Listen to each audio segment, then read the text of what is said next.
ایک گاؤں میں قحط آ گیا تھا، وہاں پر پانی کی قلت ہو چکی تھی کیونککہ بارش کافی عرصہ سے نہیں ہوئی تھی. تو اس گاؤں کے لوگ کافی پریشان تھے، وہاں پر لوگ مرنے لگ گئے تھے. دین وہاں پہ ایک انٹیلیجنٹ ایک لڑکا تھا جس نے انہیں مشورہ دیا کہ دوسرے گاؤں میں ایک بزرگ ہیں، اگر ہم ان کے پاس جائیں تو وہ اس کا کوئی حل ہمیں بتا سکتے ہیں. کیونکہ گاؤں کے لوگ کافی پریشان تھے، انہیں ایک ہی امید نظر آ رہی تھی کہ وہ بزرگ ہمیں کچھ نہ کچھ بتا سکتے ہیں.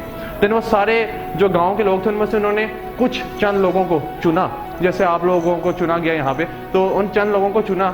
لڑکا ان چند لوگوں کو اپنے ساتھ دوسرے گاؤں لے گیا ان بزرگ کے پاس. اچھا، جب وہ بزرگ کے پاس جاتے ہیں تو وہ بتاتے ہیں کہ ہمارے گاؤں میں قلت ہے پانی کی، لوگ مر رہے ہیں، تو آپ اس کے ہمیں کیا سجیشن دیں گے؟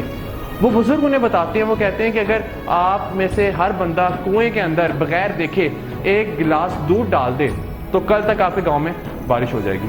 اچھا، وہ سارے لوگ بہت خوش ہوتے ہیں، وہ کہتے ہیں یار یہ تو بہت آسان کام ہے، یہ تو ہم منٹوں میں کر سکتے ہیں. اچھا، وہ سارے واپس جاتے ہیں اور واپس جا کے اپنے گاؤں کے باشندوں کو کہتے ہیں کہ ہمیں اس کا حل مل چکا ہے، آپ سب نے آج ایک گلاس دودھ کنویں کے اندر ڈال دینا ہے بغیر کنویں میں دیکھے، کل تک بارش ہو جائے گی.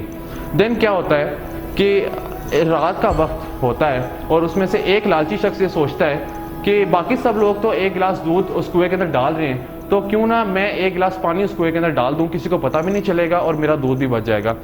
تو جب وہ ایسا کرتا ہے، کنویں میں بغیر دیکھے وہ پانی کا ایک گلاس ڈال دیتا ہے. پوری رات گاؤں کے لوگ انتظار کرتے ہیں کہ صبح بارش ہوگی، مگر ایسا نہیں ہوتا.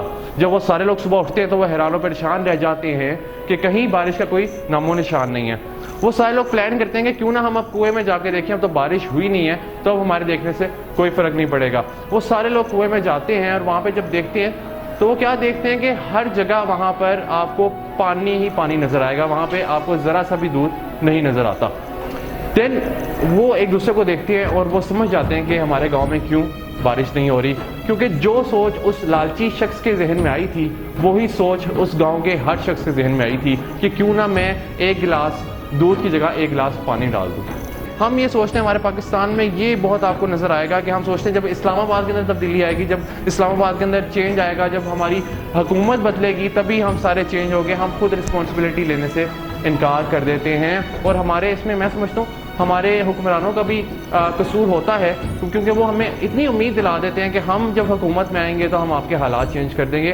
وہ ہمیں ہمارے حالات چینج کرنا ہمیں نہیں سکھاتے ہیں. جیسے میں نے آپ کو پہلے بات کی کہ ایک لیڈر ہوتا ہے، وہ آپ کو لیڈر بناتا ہے، وہ آپ کو فالوور کبھی نہیں بناتا. تو جب ہم کسی دوسرے کے اوپر ڈیپینڈ کرنے لگ جاتے ہیں، جب ہم ایک ٹیم بناتے ہیں، ہم کسی دوسرے کے اوپر جب ڈیپینڈ کرتے ہیں تو پھر آپ کو یہی نظر آتا ہے کہ وہ پوری کی پوری ٹیم کولیپس ہو جاتی ہے.